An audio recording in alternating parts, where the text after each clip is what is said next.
Good morning. Welcome to the King's Report News Hour, the 22nd day in the 6th month, 16th year of Changi. Tim Elder sitting in for the second king of Changi, Kyung Jin Moon. And today's Wednesday. So on Wednesday, as you know, we take a step back and look at Father's words, Father's teachings, and go in kind of a deep dive there.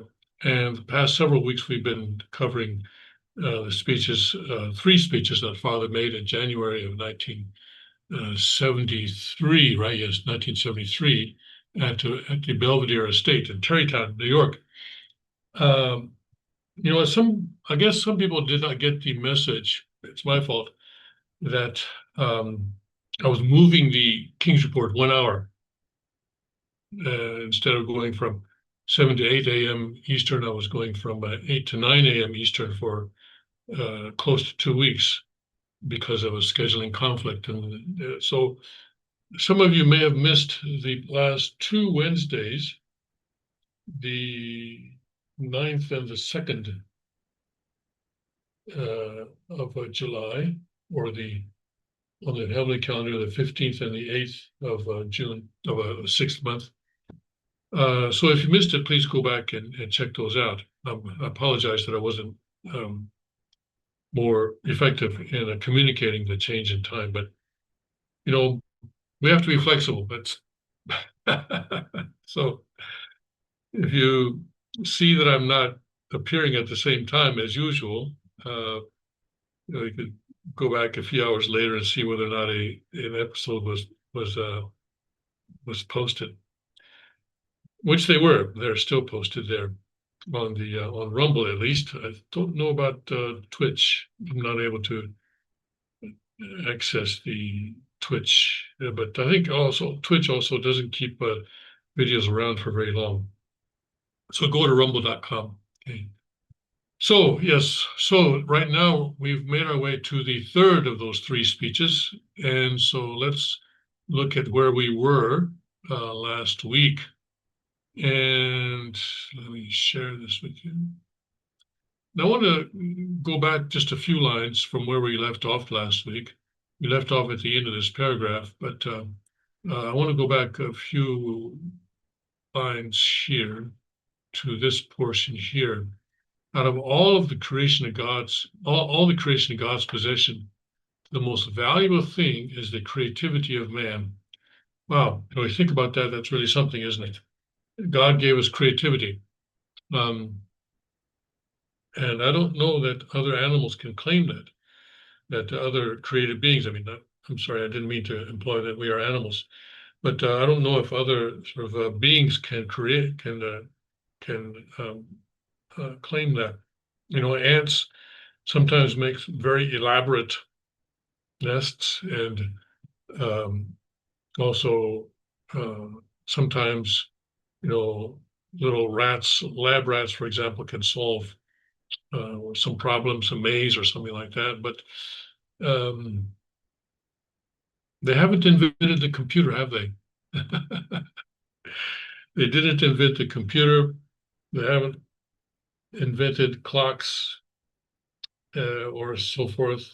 So I think, yes, this would be something that seems to set us off from the rest of creation. And it's an incredibly valuable thing that God has given us. And unfortunately, most of the time we use that for the purpose of figuring out ways, creating ways to justify our sin. Just my observation. Okay, so God gave man his creativity, and that is seen in the power of man's multiplication. When we have our own children, we experience the same joy that God experienced at the creation of man. When all this is done, it means that God gave to us everything in his possession. With all those things in mind, we call we can well claim, protest.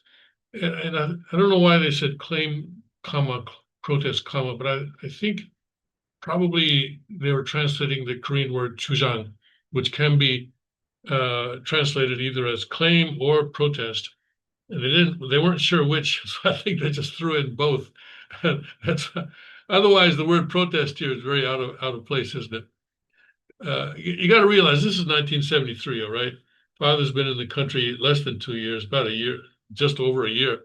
And so, this was before I joined. And I think at this time, people are just beginning to go through the process of figuring out how to translate Father's words. And so I think that's why you have something like this. And maybe Mrs. Che, when she was translating, she didn't know whether to say claim or protest. And so she said both, and somehow both got mixed in, got into the final transcript without getting edited. Anyway, so with all the things in mind, we can claim, I think claim is the correct word here, that we are on the parallel line with God. We are the same as God. And again, parallel line, I'm not sure that is king. All right. Anyway, that we are the same as God. So let's continue here today. This is sort of a revolutionary phrase. It is indeed, isn't it? No theologian and not a single Christian in the whole world has been able to give us this comment or this opinion. They always thought that God was up far above them and always holy, sacred and out of reach, while man was far below him, miserable and evil. This is one of the points where Father's teaching is sort of set apart, I would say, from traditional Christianity, where he says that, where he looks, for example, at Jesus, or not, actually it's Paul's word, but that you are the temple, that we're supposed to be God's temple in Corinthians. Paul says that. And now understand that Father did not come upon his teachings by analyzing the Bible. All right. So I think when we refer to the Bible, we often refer to the Bible to explain Father's teachings. And I think some people may get the misunderstanding that this was the process by which Father came to his teachings. But no, he received his teachings by revelation and by through his struggles against Satan and myriads of Satan's and devils in the spirit world and physical world. And then having done that, okay, then he shows us where we have sort of a foreshadowing or hints or sometimes statements in the Bible that we can refer to in order to understand his teaching. And he was very familiar with the Bible. There's the story that Father one time was, I think he was coming back to Korea, and the customs official pulled him aside to check his bag. He was carrying a briefcase, to check his briefcase. And they opened the briefcase and there were just two items in it: a Bible and a pair of reading glasses. That's the story I've been told. That's the story I've been told. Well, it rings true. It rings true that he was only carrying the Bible and a pair of reading glasses. And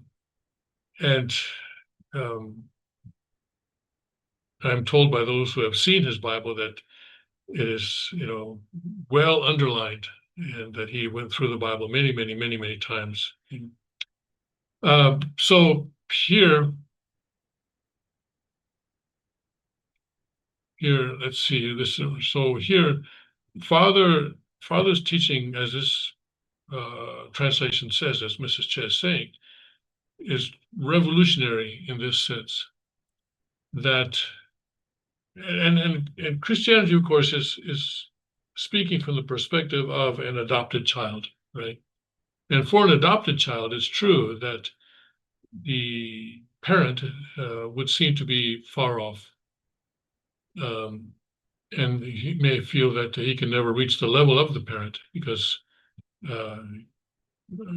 he does not have the parent's lineage, the actual lineage. And by the way, today, the situation is different. Father has made clear that adopted children do carry on the lineage of their of their adopted parents. But anyways, so from the perspective of Christianity, yes, we can see how God would still seem very, very far away. And it is Father that shows us the path to actually become the perfect object partners of God, of God's love.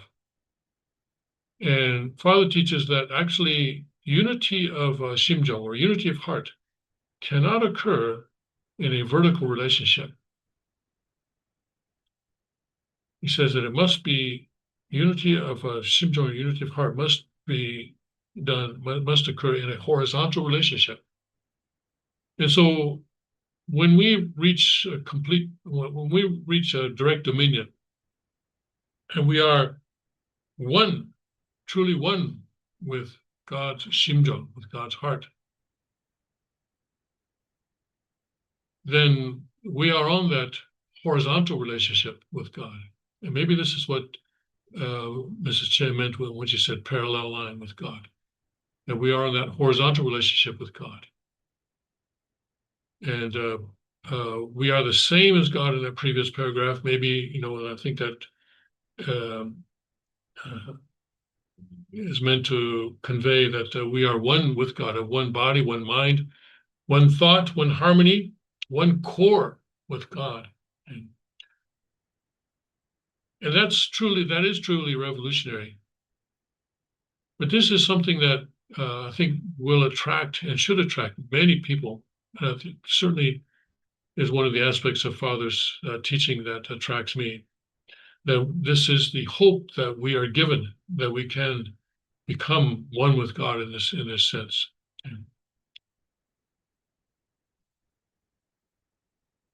God, being in the Father's position, would like us to love one another, spouses and parents and children. If you are in the position of parents, would you like your children to love one another, love your spouses, and love their children? Would you like to see that happen? For instance, if there was an enemy to that father, but that enemy had a deep love for those children of his, the feeling of hostility toward that enemy would melt away. And this is Father's foundation for intercultural and international exchange marriage, right? So if there's an enemy of that father, in other words, let's say, for example, the example of us, let's say Korea and Japan, or maybe Jew and Islam, Muslim, something like that. So the fathers are enemies to each other, but that enemy had a deep love for those children of his. In other words, but that enemy. So let's say the Muslim had a deep love for the Jewish children, the children of the Jewish father. If that can happen in a situation, intercultural and international marriage, where two families are brought together. So I'm not talking about husband and wife here. I'm talking about the in-laws, right? The in-laws. Let's say the Arab in-laws, Muslim in-laws, and Jewish in-laws, loving the same children. The feeling of hostility toward that enemy would melt away.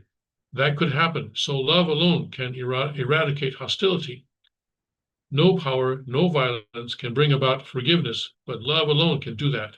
So our ideal is to realize the ultimate love. So this is why I say that, in a situation like the Gaza Strip, a situation like Iran, really, it's Father's idea of intercultural and international exchange marriage that is going to be the long-term solution to those situations. Yes, the U.S. can go in and bomb Iran every time they redevelop their nuclear capabilities to a certain level, would go back in and send the bombers back in. But at some point, we have to have a more long-term solution, right? You just can't keep bombing the place. And this is it. It's the international. Of course, this is in '73, long before Father was talking about that specifically, but you can see that he's foreshadowing it here. So love alone can eradicate hostility. No power, no violence can bring about forgiveness, but love alone can do that. So our ideal is to realize the ultimate love. Ultimate love. Ultimate love is God's love, isn't it? Love that gives and gives and gives, forgets that it has given and just wants to keep on giving, right? The Father gives the example of parents who don't keep track of how much money they spent on diapers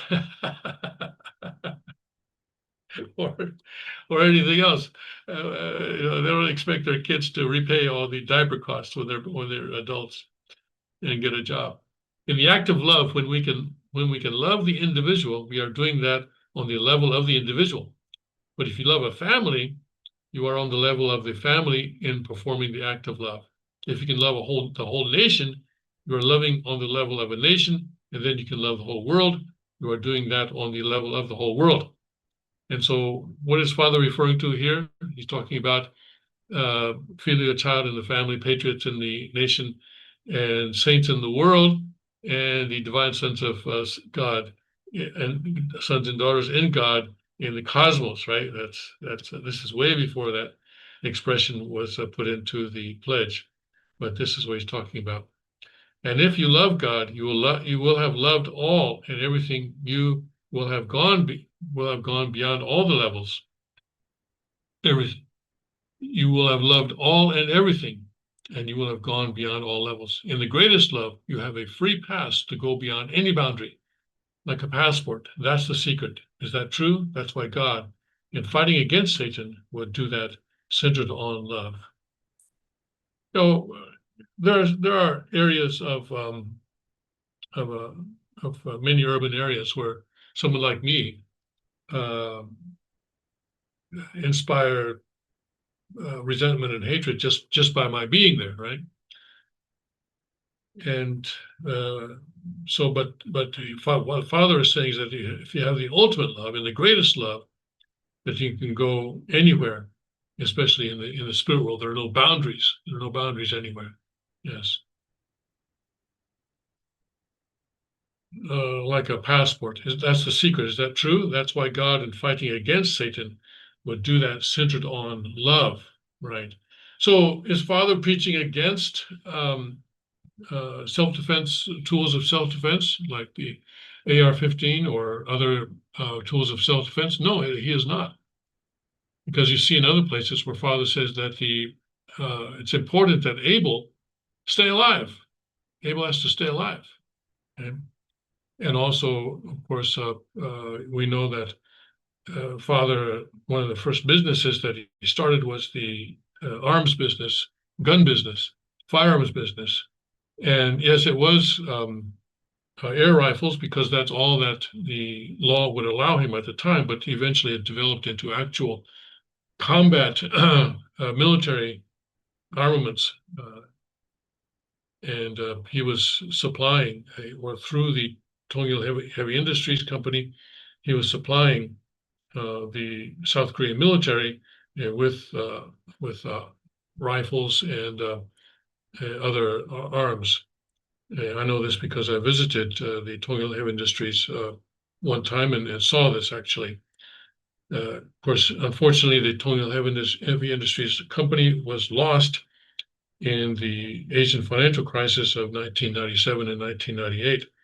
It went into bankruptcy, and in the bankruptcy court, when it went to court, the court awarded the company to another person, another group, because the court thought that that group would do a better job of running the country, running the company. I'm sorry. And to my knowledge, the Tongil Industries is still operating, but it's sort of morphed into something else now. But it's still producing arms for South Korea and perhaps even other countries. I don't know. South Korea has become a major arms exporter in the last several years. And Father helped to start the defense industry in South Korea. So Father is saying love, yes, but uh, that kind of lethal force um, uh, protects the able figure so that he can love. And Father certainly was. Father went to North Korea and embraced Kim Il-sung, but on the other hand, he was also doing everything he could to make sure that Kim Il-sung would not be able to invade the South. All right, so then if anyone can love the person whom God would love, he can participate in the performance of love. In the Old Testament age, when people had to offer sacrifices, God had to love what was on the right side alone. In other words, as opposed to the left side. God would love so that's why things were split, right? Were cut in two. God would love the people on the right side, and by doing that, he would widen the scope until he reached the nationwide level, where he chose the nation of Israel. The Israelites are in the position of the wild olives to be engrafted to the original olive tree. These wild olive trees are under God. The other wild olives, those in the satanic world, belong to Satan, even though the people there are in the same position as wild olive trees. Their master is Satan, while the master of the chosen nation of Israel is God. And again, master, I think, should have been translated as Lord. It's the same word in Korean, chunim. And I don't know why Mrs. Che and others, not just Mrs. Che, but others as well, chose to translate that as master in the early days of the Unification Church in America. Why are those two parties divided? If those two parties were still one, like this one, like this, when God would want to cut those wild olive trees to be engrafted to the original true olive trees, they would be afraid. So God had already divided those two, engrafting the wild olives to the true one. There would be no question. Here God could exercise his power, whether he would cut those trees or not, there is no question. But if he comes here and does that, because obviously Father's pointing to something that he's drawn on a blackboard, but if he comes here and does that before the two parties are separated, a question might arise. Do you know that clearly? If you are vague about that, I cannot go on. Are you sure that is clear? Would you like me to say it again? Okay, let's ask him to say it again. Okay. Why are those two parties? I think parties here, trying to think what word in Korean could be, I think maybe two sides. I think party here is being used in kind of the legal sense, party of the first part, party of the second part in that way. And I think probably a better translation would be the two sides or the two sides. Yeah. If those two sides were still one like this, when God would want to cut those wild olive trees to be engrafted to the original olive tree, the true olive tree, they would be afraid. So God had already divided those two, engrafting the wild olives to the true one, and there would be no question. Okay, so I think you understand it. To start with Jacob, he was the first victor. With him as the center, the tribal level was developed into the next level, and still the next level of the nation. So the tribal level and the next level will be what? The next level will be the minjok in Korean, or in English, we translate it as the ethnic group level. And then after ethnic group is the nation. Thus, the chosen nation of the Israelites came about. The nation was entirely separated from Satan. They were on God's side. So by restoring those people, God, fighting the final winning battle, found the central figure in the Messiah, the true olive tree, and engrafted the wild olive tree to the true olive tree, as branches are engrafted to a tree. God can freely cut those wild olive trees to be engrafted to the true olive tree. In the other world, if God should do that, a problem would arise and they would come to fight against God. So God temporarily left the satanic world and worked with those who developed the providence of restoration in the world under God through the chosen nation of the Israelites. If I have to repeat, these people are in the position of the wild olive trees on the satanic side. We can call them the archangels on the satanic side. People as wild olive trees under God, belonging to God, can be called the archangelic world under God. Okay, well, that's an interesting way to put it, the archangel world under God. Since God created archangels first, before the creation of anything, of any other thing, he is first of all going to restore the archangelic world into the original one. So also in OSTP, Father's teaching is that the fall occurred in the physical world. All right. So the restoration has to occur in the physical world, and Jesus left the keys to the kingdom of heaven to Peter, and said, "What is bound on earth will be bound in heaven. What is loosed on earth will be loosed in heaven." But it's also true that the spirit world is the world of cause, and the physical world is the world of effect. And from that perspective, the spirit world has to be united, not restored, okay, but united first. And then the physical world can be restored, but with the spirit world coming down and cooperating. Well, anyway, being active anyway. And I hesitate to use the word cooperating because, of course, good spirits will cooperate. Evil spirits will do the opposite, okay? And I remember Father once saying that, when the spirit world comes down, the lower level spirits are going to come first. In other words, the evil spirits are going to come first. So watch out. He is first of all going to restore the archangelic world into the original one. At the time of the human fall, the disobedience of the archangel caused the fall. So now God is going to make the angelic world into archangels who are obedient.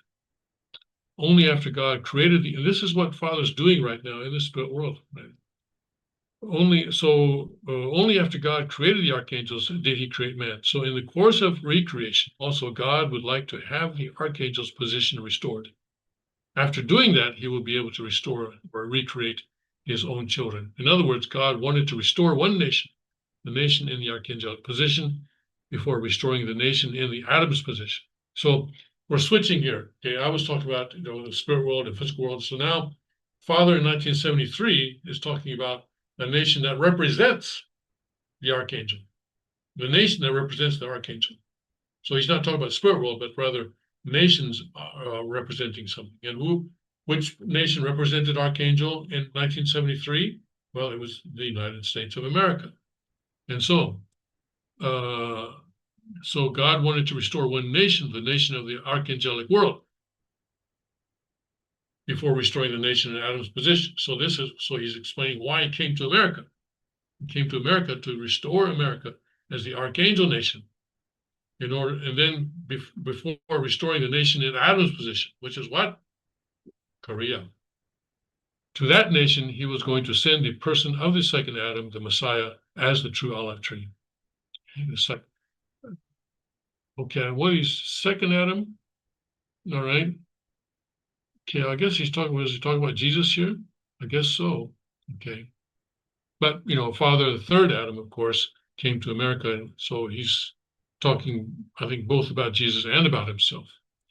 The person representing the true olive tree must be of a different blood lineage. In him, the nature and degree of love must be different as well, a difference similar to that between master and servant. Do you understand? The people are in the servant's position, while the Messiah is in the subject position, the master's position. Again, master, okay, well, I guess so, all right. I guess in this context, the master may be right. But due to the human fall, these two powers have been fighting each other. In the course of restoration, however, God wants to harmonize and unify these two powers. In restoring the people, God would accomplish this. The archangels existed before the creation of man.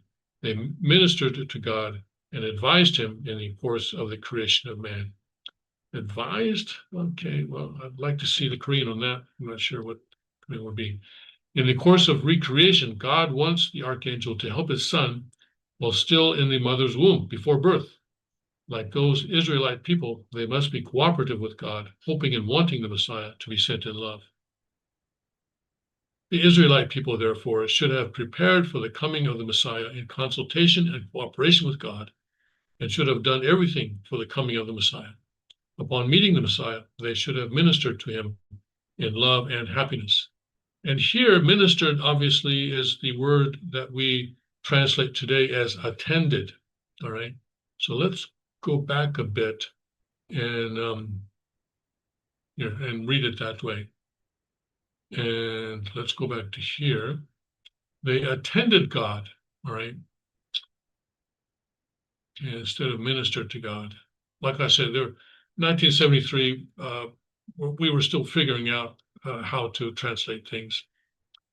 And this is the thing about translation. You are all, if you're depending on a translation, you're always going to be limited by the level at which the translator understood Father's words. There's always going to be a ceiling, and you won't be able to go beyond that ceiling. That's why it's so important for everyone to access Father's words directly in the Korean language. If you read one of my translations, well, my understanding of Father's word is not perfect, and certainly it will be different, maybe different from yours. And so, if you can access Father's words in Korean directly, then you will get a lot more out of it than you would if just by reading one of my translations or any other person's translations. So here, I think ministers is obviously attended in today's translation method. They attended God and advised him, and I still don't know what they mean by advised. In the course of the creation of man, in the course of recreation, God wants Israel. The Israelite people, therefore, should have prepared for the coming of Messiah in consultation, cooperation with God, and should have done everything for the coming of the Messiah. Upon meeting the Messiah, they should have attended him in love and happiness, not ministered, but attended him in love and happiness. This is a relationship similar to that of the archangel and Adam. The Messiah is the fruit of Abel, and these people are the fruit of Cain. In the beginning, the archangel should have obeyed Adam.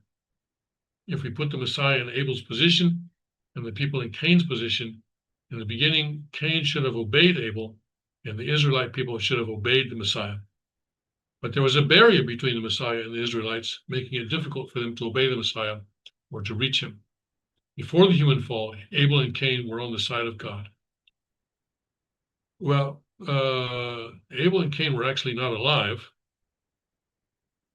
before the human fall.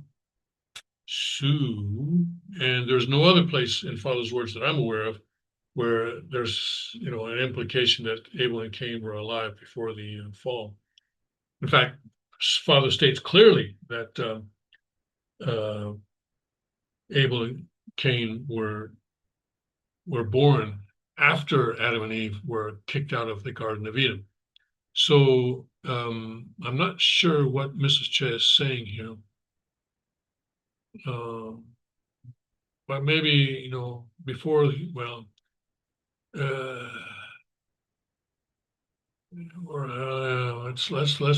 let's pass over it. Okay, pass over it.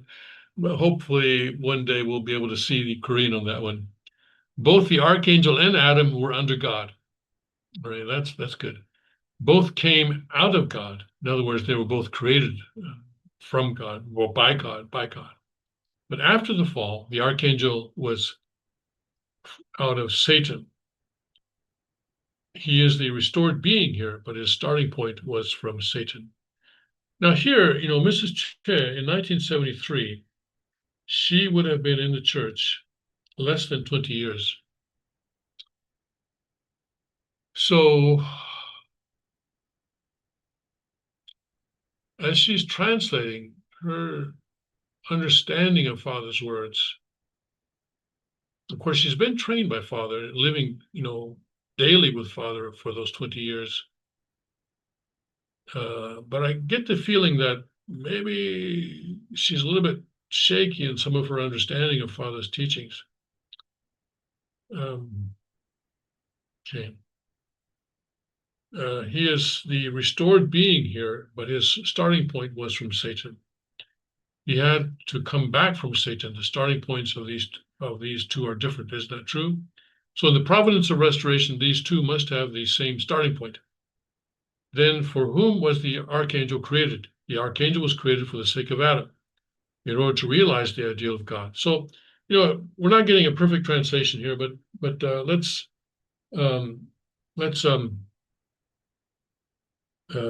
just focus on the parts of the translation that we know are good. Okay. So the archangel was created for the sake of Adam in order to realize the ideal of God. The ideal being God's love. The archangel should have loved God, and by his loving both God and Adam, he could have become one with them. Because of illicit love, the blood lineage was stained or shifted to a different one. So in the course of recreation or restoration, the blood lineage must be shifted back. So centered on the Messiah, they must be united into one.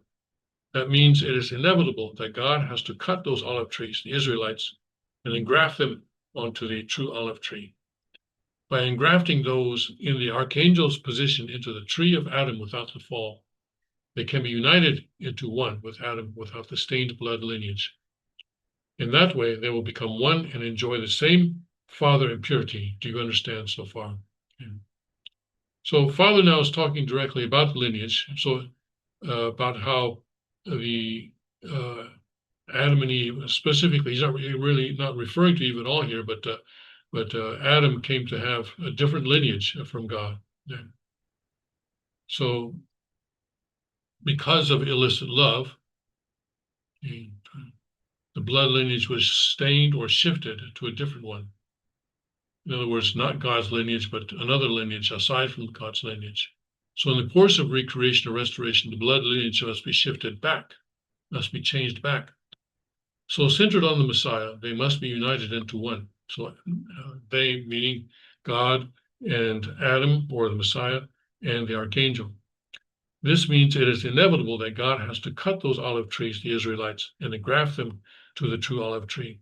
By engrafting those in the archangel's position into the tree of Adam without the fall, they can be united into one with Adam without the stained blood lineage. So Adam without the fall, of course, is what the Messiah is.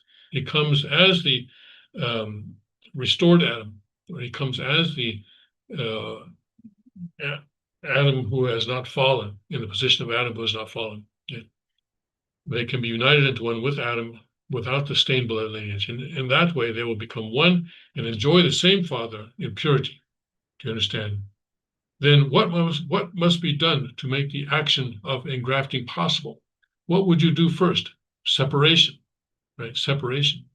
This is why people say, God hates division. No. God does not hate division. God has been dividing and separating throughout history. He's always been, even, with Abraham's symbolic offering, okay? What did Abraham not do? What was the mistake? He did not separate. He did not cut the doves. People, no, God hates division. Depends. It depends. So, yes. So separation. Separation in what way? To separate means to cut. Simply, you have to cut those wild olive trees.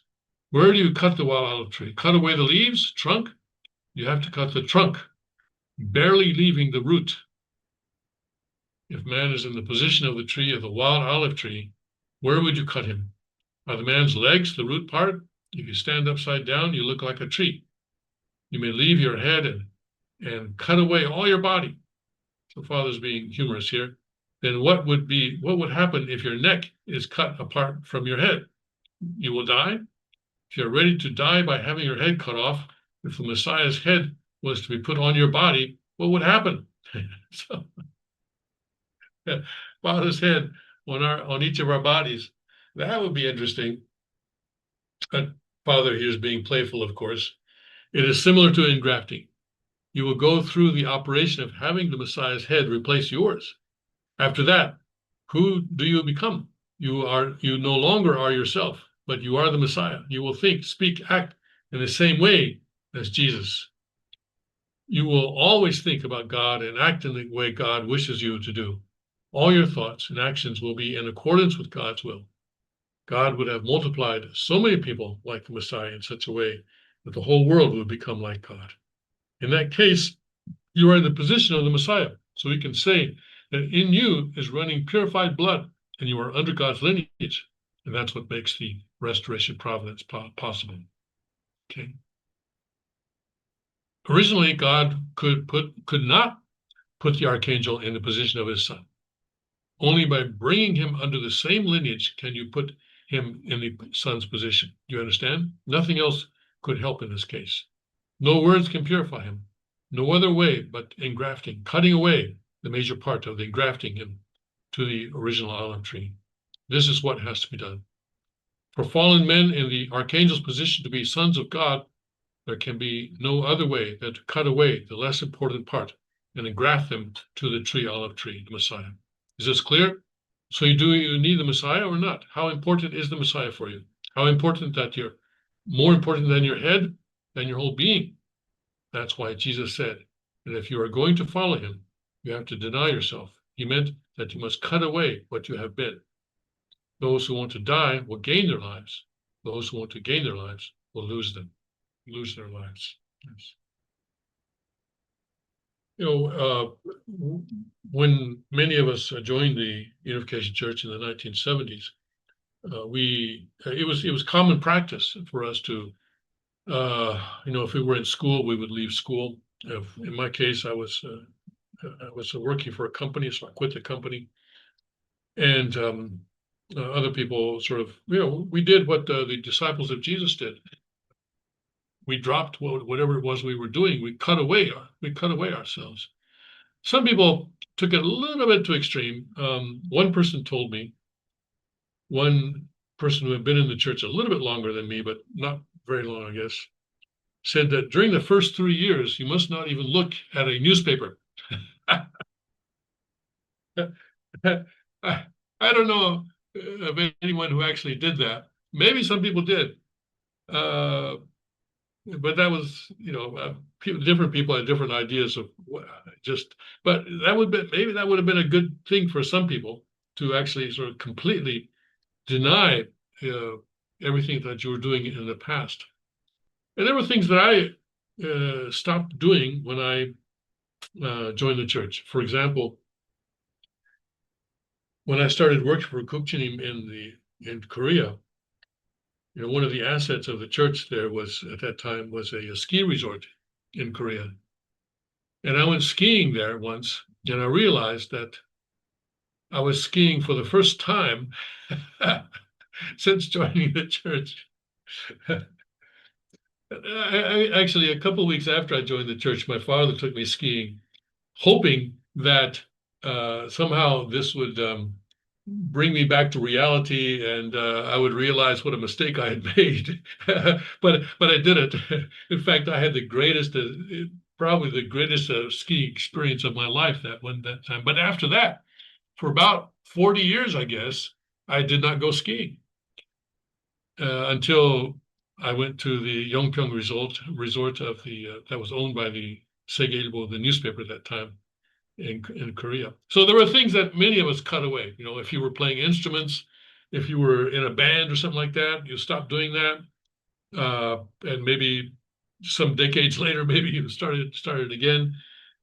I know people who, you know, they were singers before the church and they stopped doing that. So many things were cut away in that sense.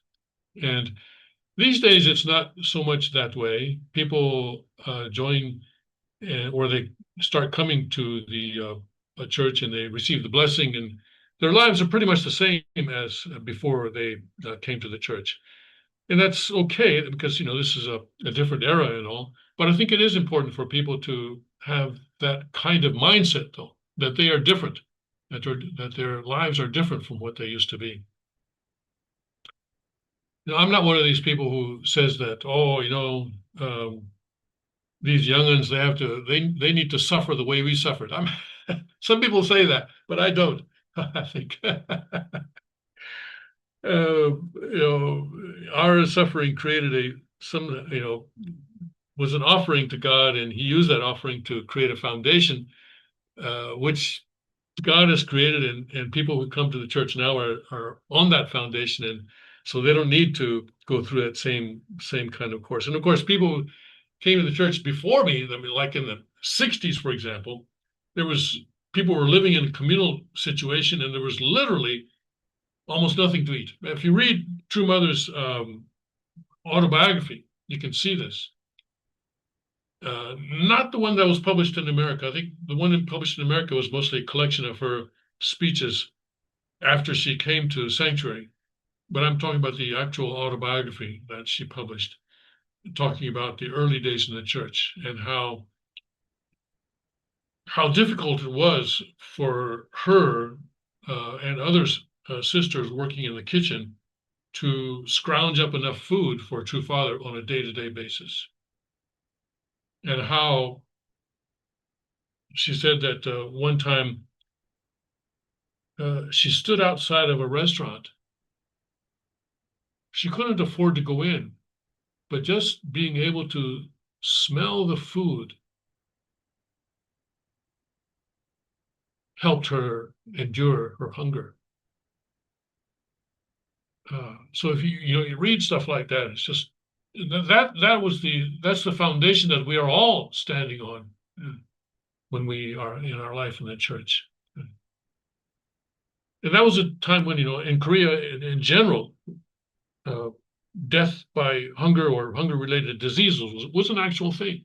People were dying of hunger every year, especially in the springtime. All right, let's see here. So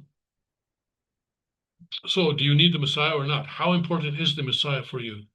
More important than your head.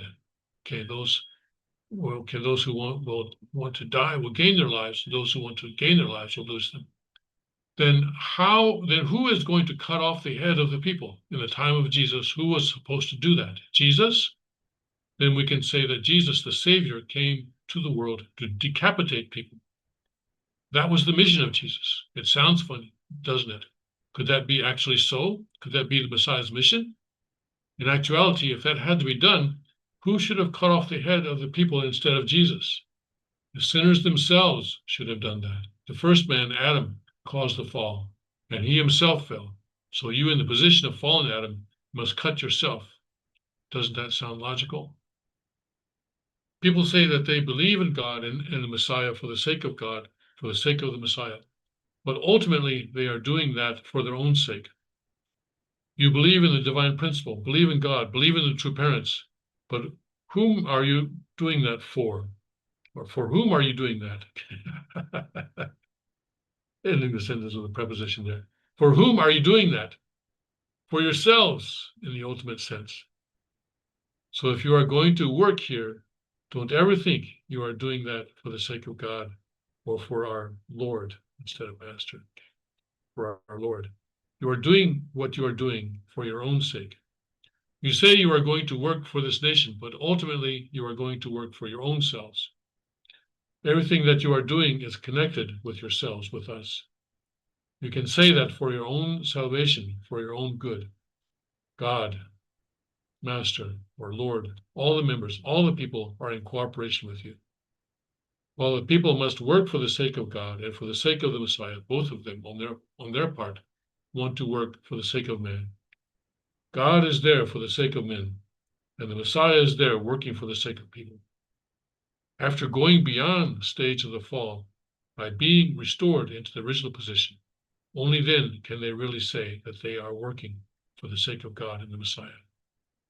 We can conclude, therefore, that Christians of the world, not having been able to go beyond that boundary, should not say that they are working for the sake of God, for the sake of the Messiah. Up to the present moment, no Christian has ever known this fact. Unless you are beyond that boundary, you are always indebted to God, to the Messiah, to the past saints, and to the helpers around you. Isn't that true? So even though you may be in the position of the leader, you cannot have your members under you just obey you unconditionally, ordering them to do this or that. With those people under you, you can play the role of the commander or the leader. Those people made you their leader, so in order to keep your position as a qualified leader, you must come down to the level of your members, serve them, be recognized and served by them. They, as well as you, are in the position of fallen men, and you are made the leader above them. So you are indebted to them in a way. In order to repay them, you must come down to them and serve them. Only by serving them can you qualify to be their leader. If you take yourself too dearly, wanting them to, in other words, too dearly, well, I guess you know what that means, Kate. Wanting them to serve you alone, then you will become the second Satan. In Romans chapter 8, it is said that all the creation groans and travail together, waiting for the day in which they can dominate themselves. It's actually not what, anyway. Okay. That's an interesting way of putting it, but anyway, okay. The resurrection of man will be through his acquiring the power to dominate himself. Yes. So Father emphasizes that when he was young, when he was going through the process of preparing for his public ministry, his motto was before seeking to dominate the world, you must dominate yourself, or before seeking to kind of difficult to translate, but before seeking to control the world, or to govern the world, manage the world. All those are kind of approximate translations. But anyway, first you have to worry about yourself, right? First you have to worry about yourself. First you have to govern or dominate or manage yourself. In other words, develop self-control, especially with respect to sexual desire, hunger, sleep, those three things. The resurrection of man will be through his acquiring the power to dominate himself. Only after going through that boundary can we control ourselves. Going through that boundary, I think these days we would translate that a little bit differently, something like going beyond that level or something like that. Before that, you cannot advocate your own selves. In other words, you cannot advocate your own selves. You cannot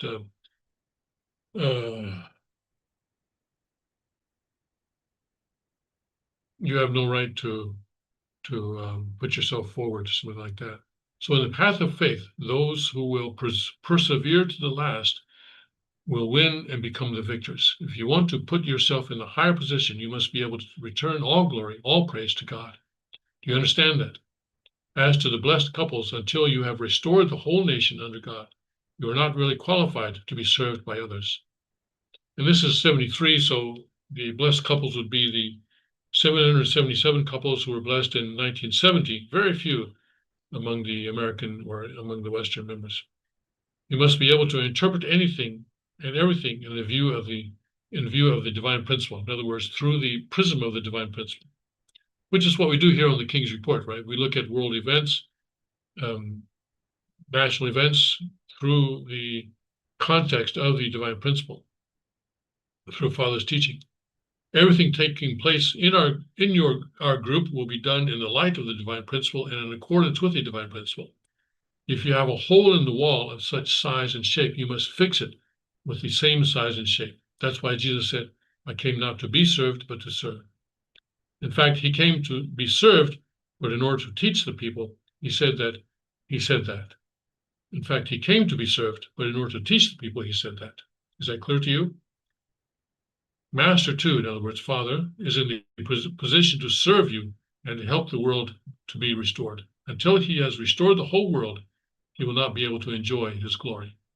But you are still in the stages lower than true Father. You must be well aware of that fact. You must never want to be served, but serve.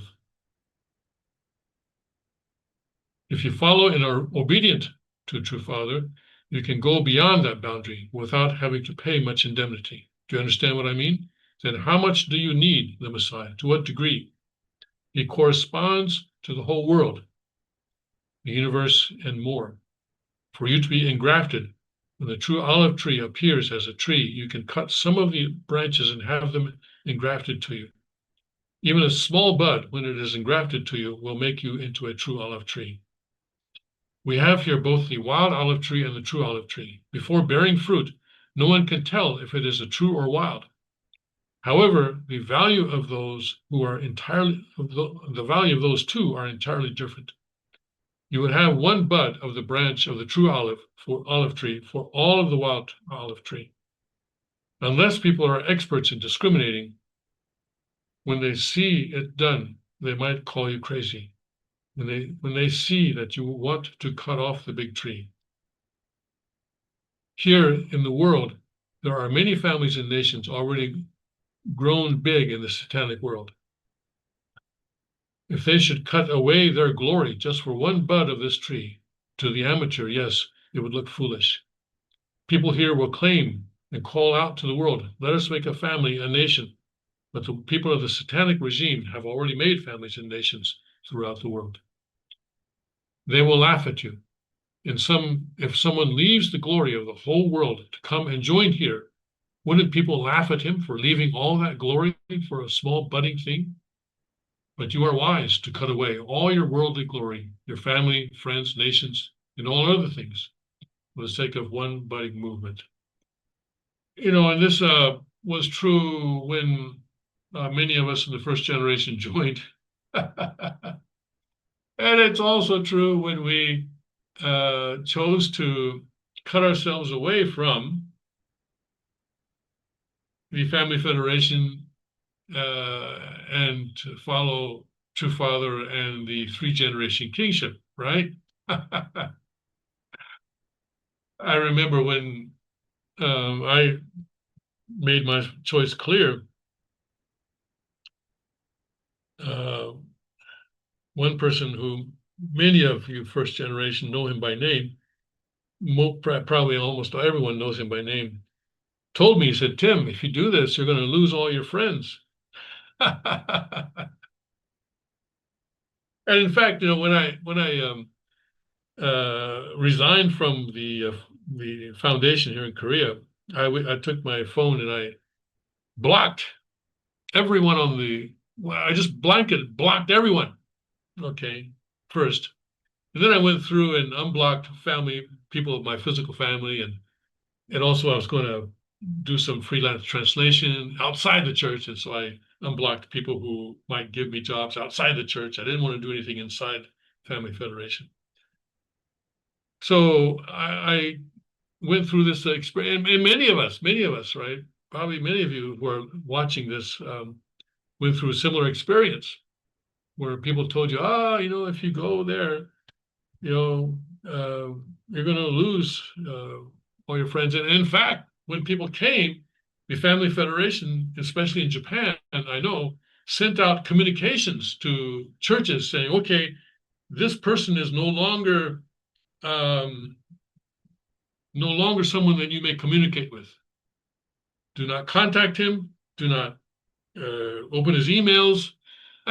Don't call. Don't receive phone calls. They sent out actual communications telling people to cut off relations with people who came to sanctuary. Thank you very much. Made it easier to cut ourselves away. But yeah, so Father's talking about cutting here, right? And that's exactly what we do when we choose here in a small budding thing, right? Okay. Well, that's a pretty good description of sanctuary, isn't it? Small budding thing. And not only the Family Federation, but even people in the secular world don't take the sanctuary seriously because Family Federation has a lot more money. They have a larger head count, and they've got bigger palaces. But none of that matters, does it? None of that matters. All that's going to pass away. Okay. Here, let's see what Father says here. But you are wise to cut away all your worldly glory, your family, friends, nations, and all other things for the sake of one budding movement. Amen. Jesus was going to explain that point to people when he wanted them to deny their lives in order to join him. He said those things only in parables and in symbols because there were Satans all around him. He said he came not to bring peace to the world, but to bring the sword.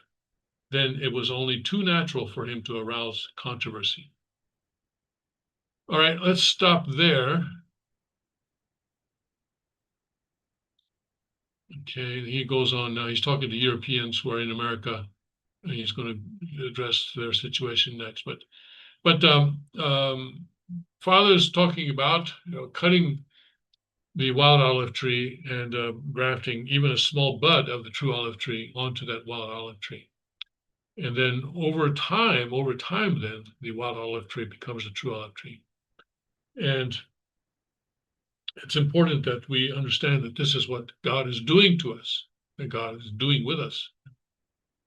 Of course, we then go back, right, with the hometown providence then in the 1990s. The Father sent us back to our hometowns. He said, okay, now go back and witness to your parents, your siblings, your relatives, and everybody in your hometown. And today we are witnessing to people. We do not cut ourselves off from society for very long, because we are not Amish, we are not Mormons. We don't go off and form our own societies. We are always in the world, but never of the world. All right, thank you. We will continue with this next Wednesday, July 23rd, the 29th day of the 6th month.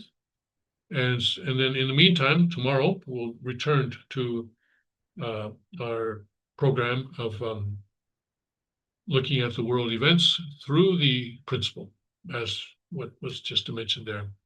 God bless, Godspeed. May his kingdom come quickly.